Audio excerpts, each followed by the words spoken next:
Yeah, welcome to Q First Live. It feels like it's been forever. I was not there the last one, John. I didn't watch the show yet. It's on my plan to do that by the end of the week, but like, you survive without me. Whatever you do not watch that show. I want to watch it. Actually, I think it was nice. Christian was there. I said that Christian was there, which no matter how it went, I want Christian to be back on the show. I want our people to be back on the show. Like it's not just me. Like we have amazing engineers being part of our team. We have Donna, our UX UI expert. Like those folks needs to be on the show. We need to show the rest of the world how amazing the team is. You know, on second thought, you're right. It was a great show. I, however, am a terrible MC in comparison to my buddy Fred. Fred, you have owned the controls of the live stream operation for the last year. And every time I'm left on my own without you to run the controls, I just give up. I say it'll be a better show next week. But no, jokes aside, having Chris on the show last week, or I guess 2 weeks ago, was really awesome. I agree that we should have our engineers and our UX designers and everyone just kind of more available to the community, surfaced on our live stream. They have such great skill and depth of knowledge of what it is that we're up to. I think it added a really neat element to the show a couple weeks ago. Yeah. And you know what? Like people deserve to see other faces than yours and mine. So I mean, I think it's just a right for people to see other faces. And this is also why we have guests. So, folks, super happy to be here. I was sick for the last like nearly 2 weeks, so now I'm using like the minimum energy as I have now to do that show. So I'm excited, but like after that show, I'm gonna go down. You're But gonna right now, tank. super excited. We're gonna talk about something that, let's be honest. When I started as a developer, I hated that so much. I was like, why do we do testing? It's stupid. But you know, I was ego boosted young junior that like thought that like all my code was perfect until I got more experience and I realized that like, oh shit, no. My code is bad. Like I need some testing, and this is great because we had a friend of hers today, the only and the one, Hanan. Hanan, how is life? Thanks for being on the show. How are you, man? Hello, hello. Quite good, quite good. Thank you for having me. It's been a while. And yeah, super, super happy to be here. I can totally relate to the testing part. I'm not good at coding. I'm just like a mediocre average dude. So I can relate to that. But yeah, I think at least for me, when I actually figured why test-driven development is good, it's because it lets terrible engineers like me actually be good.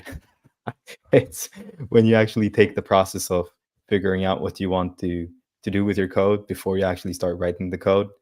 I think that was the eye opener for me, and it was yeah, probably why I moved to developer relations, because I was never really that good of an engineer. No, but you know that's good because like when I started as a developer, I'm whole like we didn't have like any tools to help us do the testing, so it was mostly like manual testing that we're doing, like end-to-end testing. And I like ask my team. I think I'm pretty good at that. Like I'm annoyingly good, but there is nothing that replaces like having automation test. So that really helps. So before we jump right into the topic, let's just say hi to Chinaza. I hope I said the name correctly. First live stream. Welcome to Q First Live. Hopefully, we don't know. We have Adnan, but hopefully that's going to be a great show. People need to know I always picked on Adnan. We had those like when we were part of Cube Shop. So Tracetest is a part of Cube Shop, and when Cube First was part of Cube Shop, we had like those every I think it was every week at some point. Those like all company meeting. We were doing those show and tell, and I always start those show with like, "Hey, hello, lovely people," except you, Adnan. So we have that kind of like running joke. He did the same to me, but it may not seem like that, but we love each other. We like each other. So just bear with me if I pick a little bit on Hanan today. It's just because that's my way to say, Hanan, I appreciate you as a person. So That's right. We'll chalk it up to brotherly love. exactly. So with that said, today we're going to talk about trace tests, and there is no better person to tell us what is trace test than Adnan. Yeah, for sure, for sure. And yeah, and Fred is 100% right with that. Every meeting we started was, "Hello, lovely people, not you, Fred. I see you, Fred." And then it's just an awkward silence after Yeah. that. And yeah, so it's like Fred calls me fat, I call him bald. It's a love, you know. So, but yeah, back to the actually interesting things and not how we're insulting. Yeah, so Tracetest, as Fred said, is part of the Cube Shop Accelerator. The shortest way of explaining what Tracetest is and what it does is it has trace in the name and test in the name, so you can probably deduce from that what it does. But the long story short is that it uses distributed traces for testing. So the fact that you have this immense data set of visibility into your apps by using distributed traces is great for when something breaks. You know, you get, if you're an SRE or if you're an architect, you get paged in the middle of the night where you get, oh, something in our production services isn't working. We have a golden flow, so to say, with probably a sign up process and email flow or something that went wrong. That's very hard to test, very hard to validate the performance and the actual functionality of it.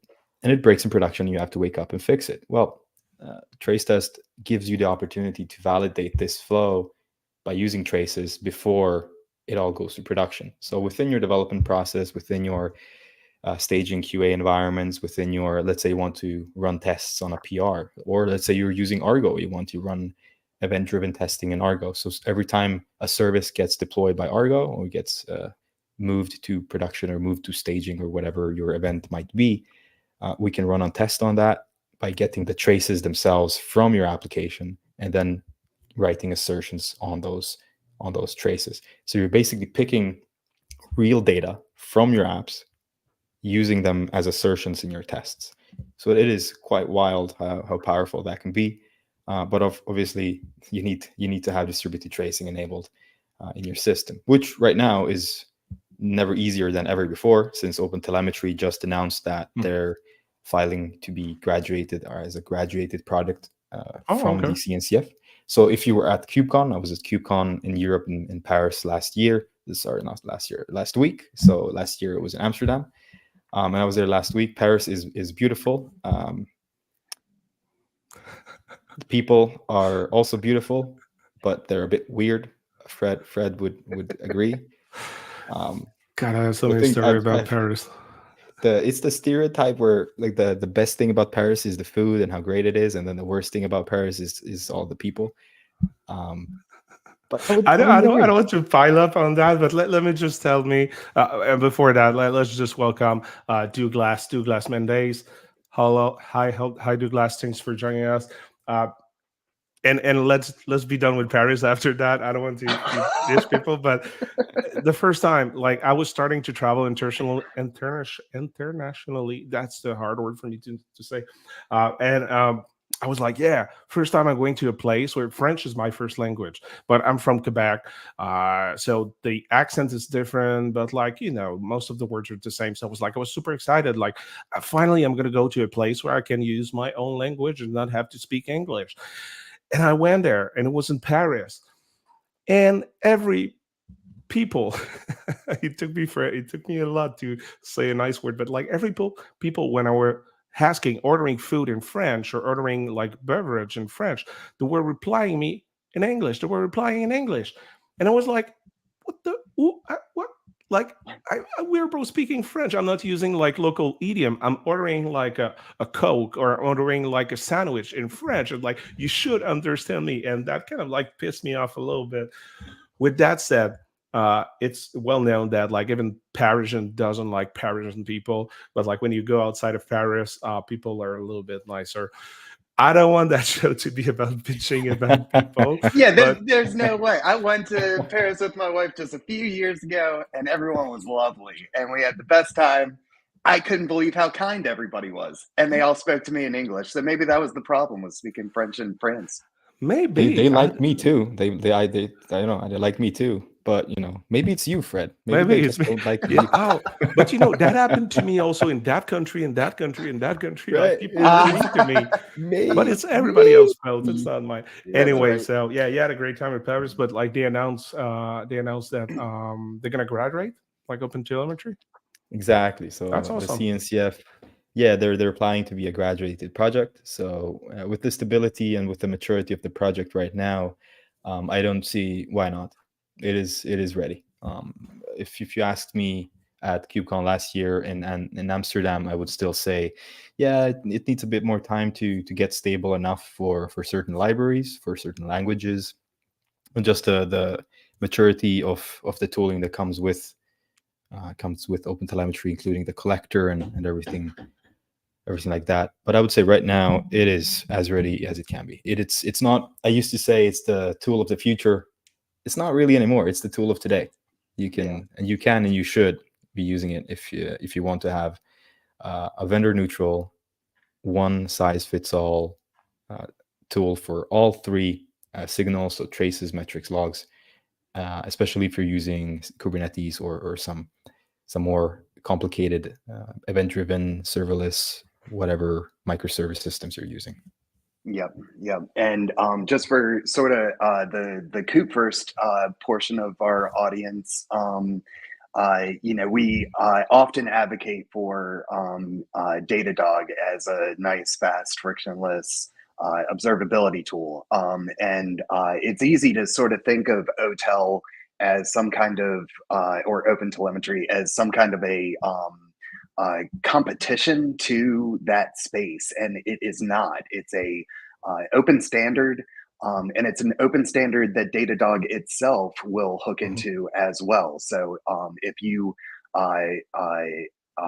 were to implement OTel in your cluster and install the Datadog agent to that same cluster, you could configure the Datadog agent to pull in all of that trace information from OTel and never have to touch it again. And from that point forward, you've got all of your metrics coming from the OTel implementation. So I guess since I'm already talking Coop first, I just have a quick screen share to show about how our users can get the Tracetest application added to their cluster. This I'm showing the new 2.4.3 release that we just dropped last week. Maybe this week. What day is it? Anyway, if you go to the application section, you get presented with all of the core applications that are ingressed in the Cooper's platform. And these are the ones that we start you out with. But we have this GitOps catalog as part of our management control plane that allows you to add all of the additional tools that we like that maybe aren't right for everyone, but everyone should be able to add to their platform if they opt in. And so with that, if you go down to, let's see, it's not observability, I guess it's testing. You've got Tracetest here, and it's just a single click to install the Tracetest application. And like everything in the GitOps catalog with KubeFirst, we're not just like Helm installing it to your cluster and letting that information disappear.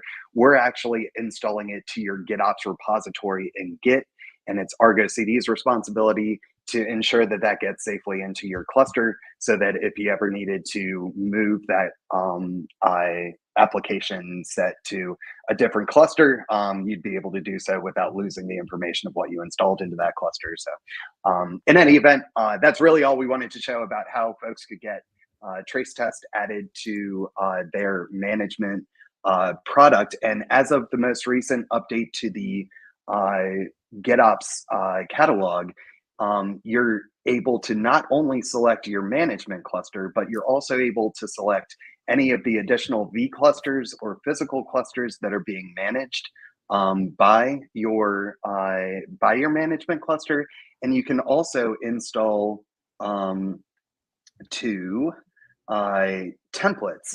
We deliver templates to your GitOps repository that drive the creation of your workload clusters and what applications get installed into those clusters. So if Tracetest is a product that you would like to see added to all of your clusters or a particular fleet of clusters, you could add it to that template here by choosing your workload cluster, your workload V cluster. If you have additional templates, then you can select those and make sure that Tracetest is in all your clusters that you provision from that point forward. And that's really all I wanted to show about Tracetest on Kubefirst. I think at this point, Adnan, we would love to throw the screen over to your machine, and you can kind of give us your spiel of how Tracetest works and how we can use it in our platforms. Just before that, a comment from Douglas, lovely plug and play. And you know what, Douglas, I agree with you. That I always say that's the only way to do ClickOps, because you get your YAML file in your GitOps repo.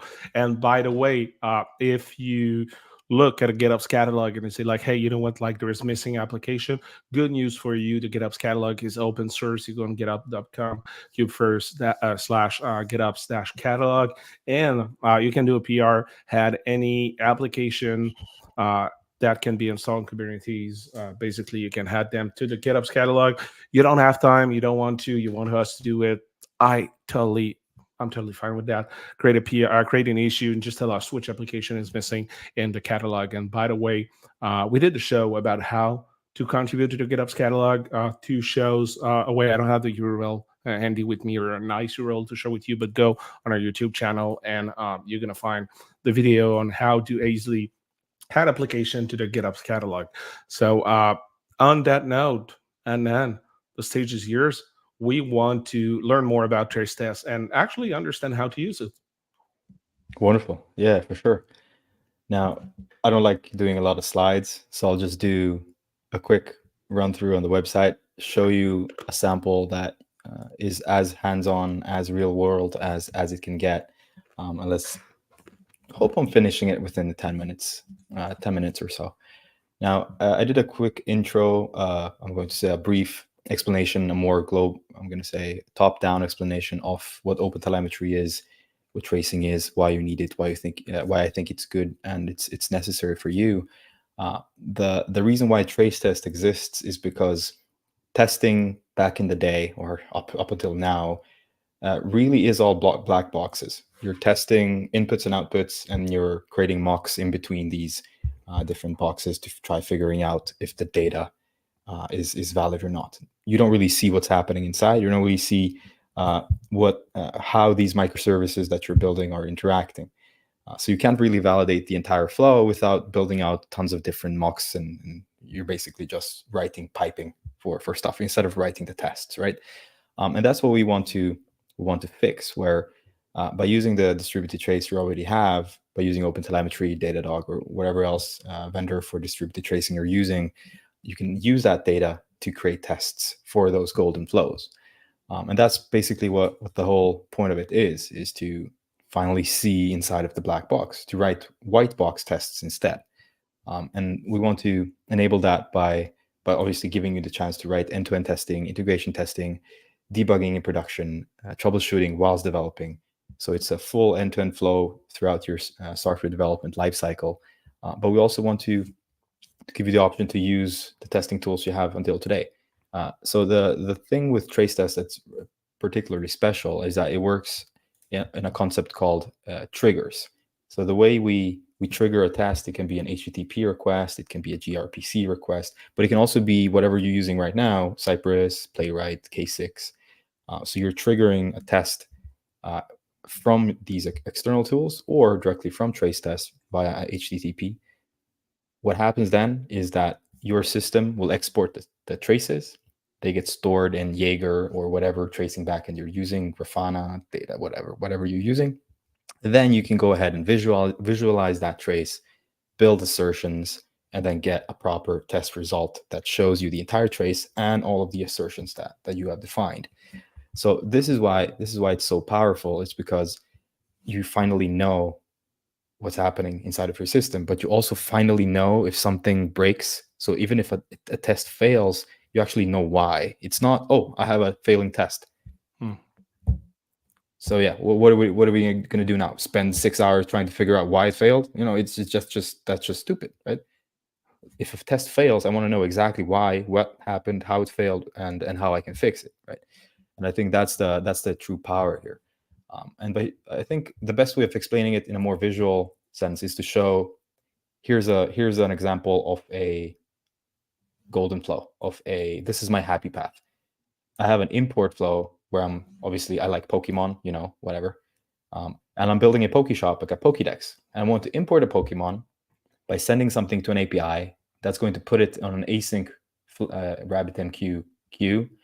Then that's going to be picked up by a worker. It's going to sync something to Redis. It's going to fetch a Pokemon from an external API that I don't manage. And then it's going to store it in my database, which is where I'm managing my Pokemon. So this is a very nice event-driven system sample of something that's very hard to validate and to test. The front end of this is the Pokemon world is like Kubernetes, like the Pokemon and the Pocket Shop and the Pokédex. It's like cube. It is. And sue me, right? I like Pokemon. Okay, it's like what can you do? What can you do, right? And then this is what I want to demo with the import. So I just pick an ID because I like Charizard, as you can probably obviously deduce from this. And if I click on it, this is going to trigger a whole event-driven asynchronous process in the background. So stuff's going to happen. Something's going to be put on a queue. Something's going to be pulled. Some external APIs are going to get triggered. And how do you test this today, Fred?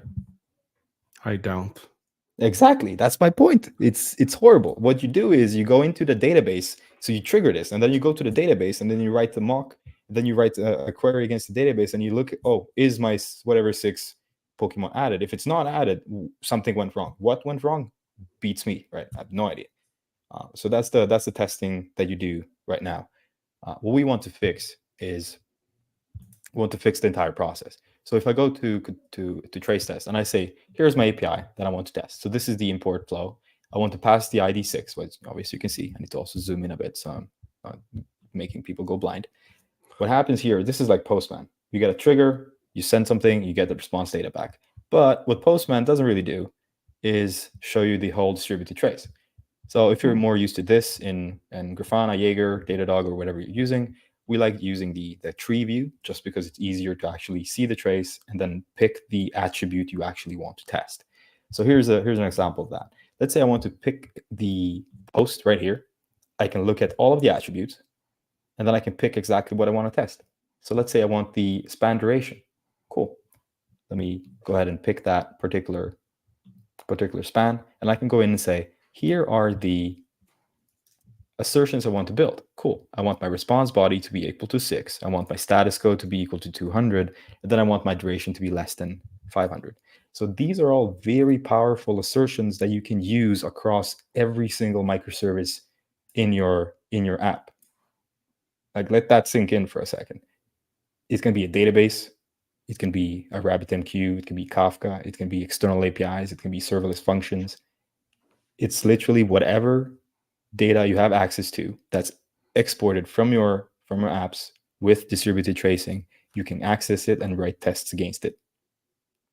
So no more waking up in the middle of the night because somebody paged you and because something is broken. You can build validations on that before it goes to production.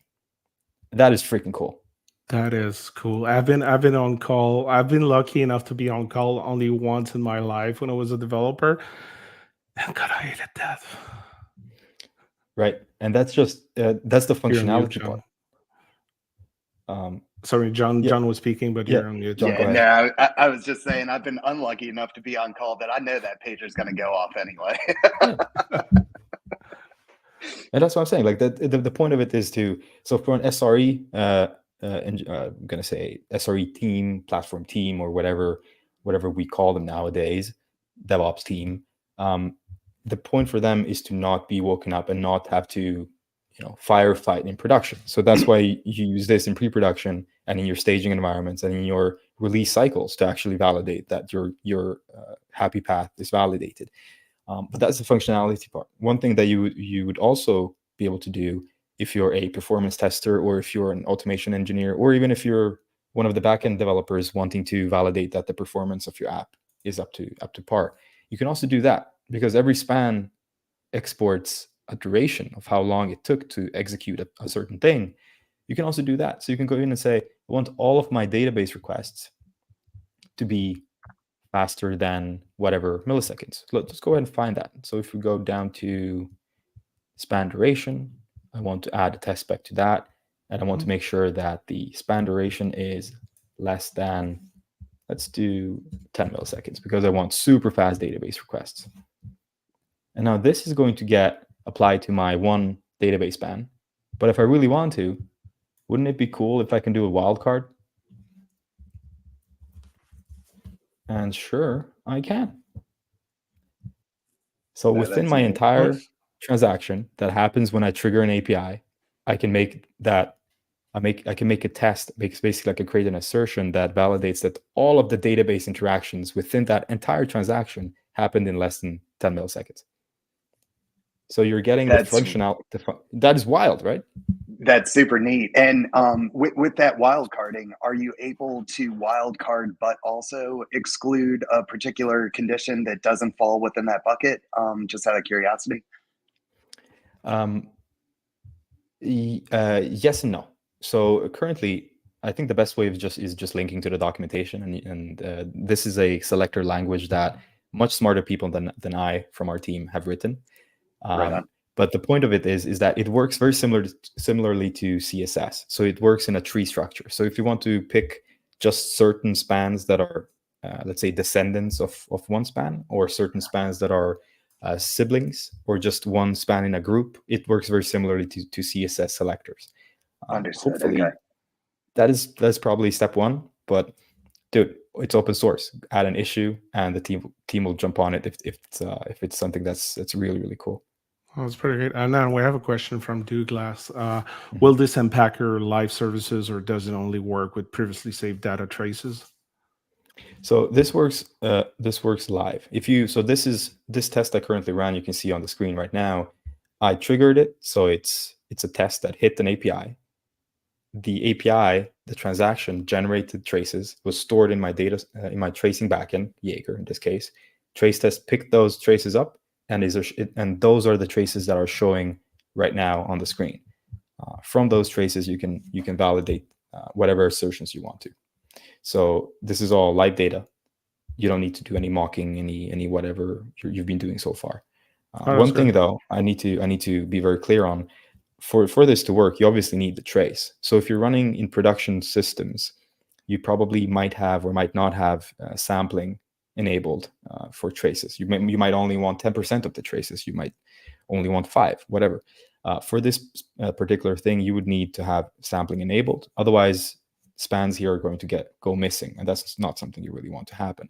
To do this, right now there are things in the OpenTelemetry collector that enable filtering. So even if you have the sampling enabled globally, you can set a filter, a different filter that will make it so that all Tracetest specific traces get filtered to Tracetest, and then you can store the sample traces in your whatever tracing backend.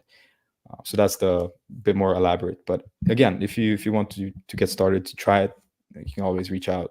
We'll set you up with getting started guides, and in our Slack you can also just ask. Again, the more smarter engineers that are much smarter than I am, that will give you a proper answer.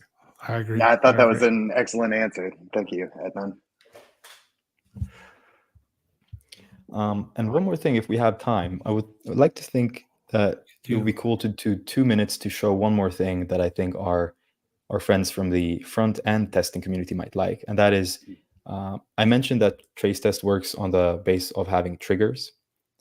We recently added support for pretty much any testing tool that you're using right now: Playwright, Cypress, K6, Artillery, even just plain TypeScript. So you can see on the left-hand side here, all of the tools and integrations you can integrate with. So basically, if you have Playwright tests right now running in a CI, you can integrate them with Tracetest and get this full power of trace-based testing just like that.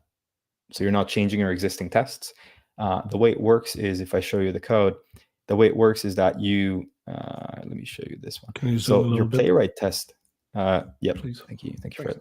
So if you look at the Playwright tests themselves, they're the same. You get your Playwright test here, and then you have another Playwright test, and then you have a third one.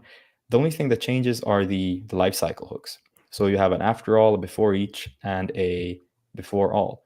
And what those do is that they hook into Tracetest by using an npm module. So you get the npm module, and then you basically write your lifecycle hooks. So you're not messing with your Playwright tests. You're just adding this lifecycle hook, and you're defining the Tracetest test definition here in the code. Now, the way you get the definition is you go to the automate, you get a YAML file, and that's it.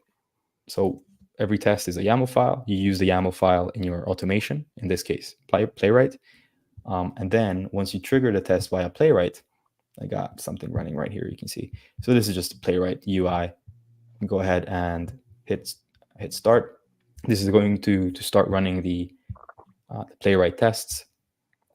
And it's going to then, after in the lifecycle hook, plug into Tracetest, run the trace-based testing as well, and then return back all of the tests. Now, to validate, just so you all see what's happening, if you go to the tests here in Tracetest, a list of them, you can see here are my Playwright tests, these 3. They're all executing right now. And you can, in this magical way, also get pretty much any integration into Tracetest by running whatever testing you're already running right now. So even K6 for load testing, artillery for load testing, or just plain JavaScript testing if you have that in your front ends. That is really neat. Yeah, I like that. And just to circle back on Douglas' question, you did answer correctly.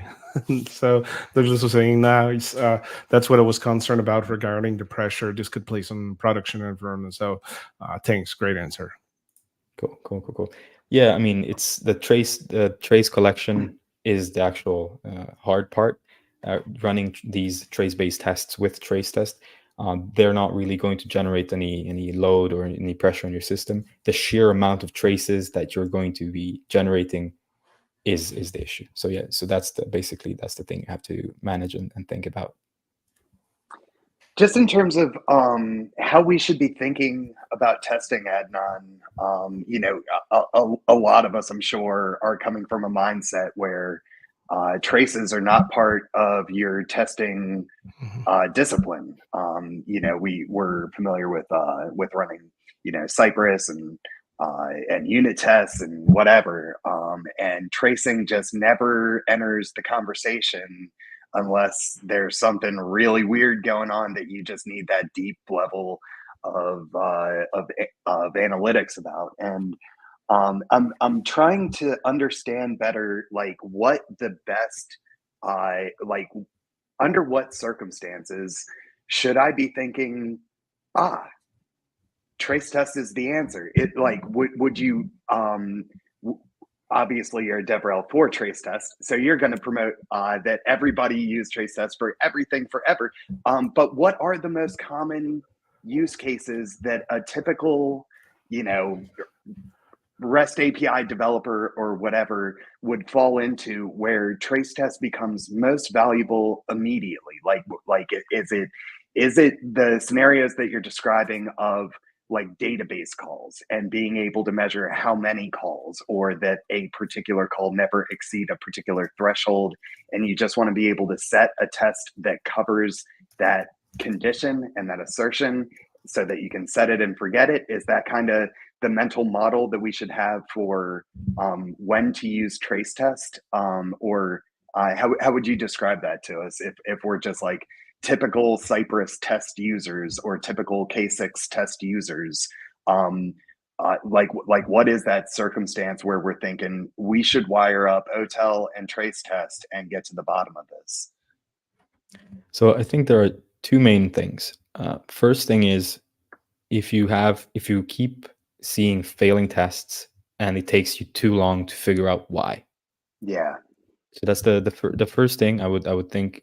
But then I think the more powerful thing again is if you're always uh, having to manage multiple microservices, multiple interconnected services, whatever we want to call them. They can be anything from Kubernetes to multiple Docker containers to serverless functions to any service. I'm going to say AWS specific services like SQS and all those. So you don't really see what's happening inside of those systems because you don't really manage them. If you're running everything on one ECS or EC2 instance somewhere, okay, using logging is fine. If you're one developer, using logging is fine. But if you have 10 people generating logs, it just becomes an absolute shit show. Right. It's impossible, right? So the tracing aspect of it, you have to go into that right now. Okay, engineering is simple because we have AIs and Google and Stack Overflow, but it's not really. We have so many tools, so many interconnected systems, so many different APIs, so many different ways of building something. Kubernetes is not simple, bro. Like that's why you built what you built, right? Yep. Come on, right? So it's hard to be an engineer right now because it's difficult to build things right because there are so many different things you need to think about. So you need to go into that with the observability first, OpenTelemetry first mindset. Just like at the beginning I mentioned, test-driven development makes me as a mediocre engineer quite good because I can actually define what I want to build. Observability first. So observability-driven development gets you that from the get-go. It makes you think about how things break, if they break, how they break, why they break right away. So you're writing your code and you're writing your observability whilst you're writing the feature. So that mindset has to be something that you have to think about right away. If you're, again, I'm going to say, if you're one engineer building one thing by yourself, okay, who cares, right? But nobody, I mean, who does that? Okay. Right. You know, and even then you're not going to know when something breaks, why it broke, right? So I would say that the main thing here is that you're going with the observability, going into things with the observability first mindset, which means that you need to build in tracing into your system, especially if it's Kubernetes, if it's microservices, you just need to. And then how do you then test that? You're not going to run Postman because again, it's whatever, like you're just going to see that the initial API said, sure, fine. You can run Cypress, but then again, you only see that the initial request is fine, and then you don't really know what's happening. So it's just a lot of time wasted on mocking, on trying to figure out how to write the actual plumbing to get a test going instead of actually writing the test and letting the trace itself be the basis of your test. Yeah, no, that's really well said. Yeah, I can kind of envision a world with sort of like just thinking selfishly through the Cooper's provisioning process. And there's, we try very hard to put everything in that black box. We want you to have a tiny, simple command that you can run, or a simple little button that you can click. And then there's just all this stuff that has to happen. We have to build a cloud. We have to build a cluster. We have to bootstrap the cluster. We have to get applications into it, blah, blah, blah. And like the inner workings of all of that content that's happening behind that request is all observable with a tool like OTel. And if there's a circumstance in there, today, for example, we're looking deeply at this one particular intermittent issue. Intermittent issues are brutal to test because you run your test and it says everything's fine, and you run your test and everything's fine. And then there's this one circumstance where if you could put a proactive trace around that circumstance and add a test to measure when that circumstance gets hit, then you don't have to have, all you have to do is create a trace test to measure the execution of that particular event. And you become aware of stuff that you have probably added code to your bulletproofing to make sure the end user doesn't get, but you still want to know about the fact that that event happened, that you fell into that condition, and that it got caught and it got handled, and the user experience was still great, but from a functionality standpoint, you still need to know about it as a developer building a product. So that's kind of jumping out at me as something where trace tests would be super valuable. Maybe that resonates with our audience too. But really good explanation. Agreed that Yeah. observability is going nowhere. It is a staple that is growing in every micro product, microservice oriented architecture. You just are going to have observability needs. And the concept of hooking that observability capability into a tracing into a testing model is really quite interesting to us. Yeah. So if I want to summarize what John said in the last 15 minutes, it's like, hey, trace test looks good, and I think it pretty could be cool. useful. With that said, there is Modus here that say, hey guys, how are you all? We are amazing. Modus here, thanks for joining. And Douglas was saying, absolutely, basically, it was around your explanation, your answers to John's question, and then, but like, absolutely, and testing using tracing might require new or different approaches. So, but yeah, it's a mindset change a little bit, because as John was saying, like, we're not used to like include. And actually, it's not me. I'm not used to include like traces or tracing like within my debugging process, or like automate those kind of stuff. So that's pretty cool. We have a question that is really specific about Q1. So before we move to that question, Adnan, is there any last words, last things, last wisdom you want to share about trace test, about end-to-end testing and debugging using traces, best practices, whatever you want to share? One last call to action to folks. The time is now. Yeah, first thing is don't be intimidated. I know that new things can be maybe quite scary, but trust me, OpenTelemetry, adding OpenTelemetry to your system or to your microservices to Kubernetes especially, is so simple. It's right now, I think it's harder to do proper logging, centralized logging, than it is to use tracing with OpenTelemetry. So don't feel intimidated. Regarding trace test, if you want to save tons of time and stop pulling out your hair because you're getting paged because stuff is broken, give it a try. It is by far the least amount of piping you need to set up to actually get a test running. So I love it for that. I'm a lazy person. I like to work smart. I don't like to work hard. So I like when I can. We have a saying: whack two flies with one. What was it called? I'm Bosnian. We have strange sayings. So we don't like killing birds. Birds are nice. We kill flies. Anyway, adding OpenTelemetry, getting tracing, so you can get both production visibility and pre-production testing, it's a no-brainer. Like, you get two things out of one effort, and it's just, I like deals. Yeah, I think that's enough for me. That makes total sense. So we had a question that was like really specific to KubeFirst. It's Modusir. I have a question. What's your opinion on using KubeFirst on Google Cloud? Is it ready to be used on Google Cloud? And Modusir can tell you it's still in beta for the simple reasons that like we have really high quality standard to move things out of beta at KubeFirst. I would say, John, and let me know if I say something stupid.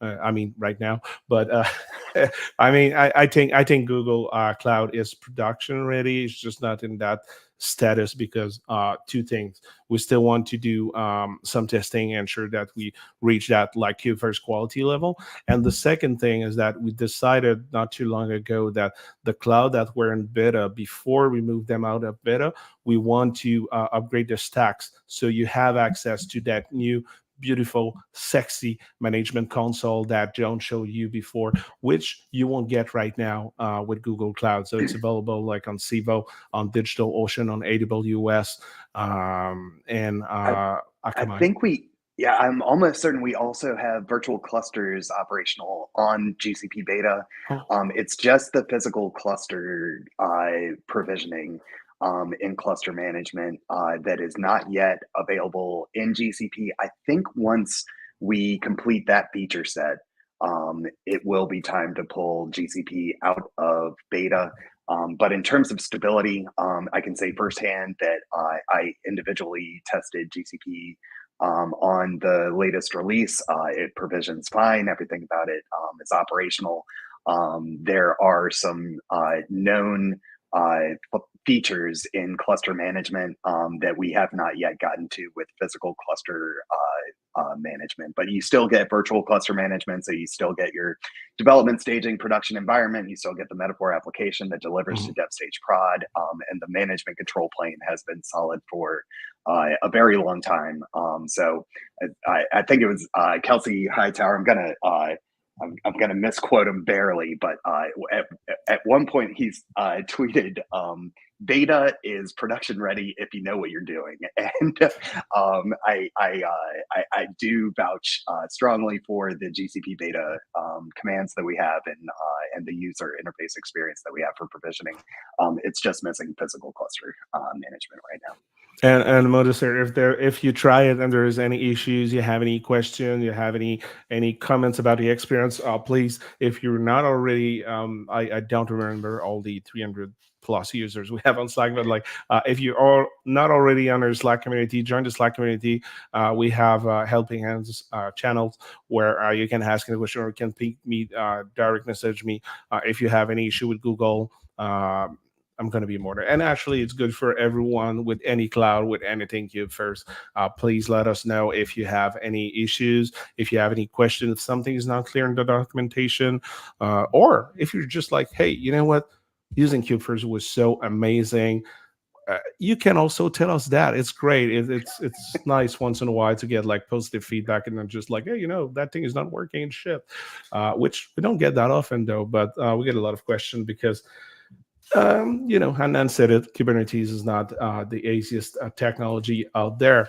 So on that note, lovely people, except Adnan, that was a pleasure to talk about, to learn more about Tracetest today. To be totally honest, we were part of the same company until recently, and I was telling Adnan before the show, I never really took the time to spend a bit of time with like the other product because we're a startup, we have our own product, we have our own to-do list of things to do, and I wish I had time. So that live stream is a good way for me to learn more about the product. And Tracetest seems like a great product, and the next time we'll think about tracing when it comes to testing and debugging. So thanks, Adnan, for being on the show. That was a real pleasure to have you. Thank you for having me. And on that note, it's not because I was sick for the last 2 weeks that I cannot have the end of the show with a joke. And bear with me, gentlemen.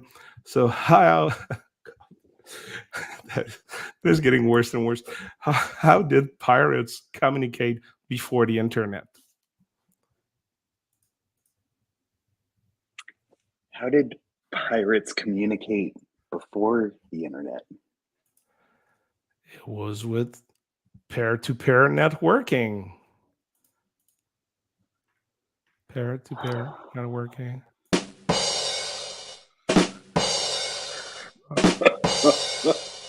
Yeah, that thing was on repeat. It was not on. Hey, Fred, welcome back. It's great to have you back, buddy. I know. Jared was like, "Hargs." Actually, there is a pirate day where like everybody should like talk as a pirate. I never remember what day it is, but I need to do it one day. So on that stupid note, I wish everyone, actually no, before that, Jared, that's a good one. Parrot to parrot networking. No, actually that's bad. No, Jared, don't talk anymore. So keep them coming, kids. Keep them coming. So on that note, before me start to dying, thanks everyone for joining us. That's always a pleasure to do the live stream. Thanks again, Adnan, for being on the show. Thanks, John, for being you. Whatever I do. Whatever you do on the show. Thanks for being here. And everybody, see you in 2 weeks for the next live stream. And have a good rest of the day, folks. Secret.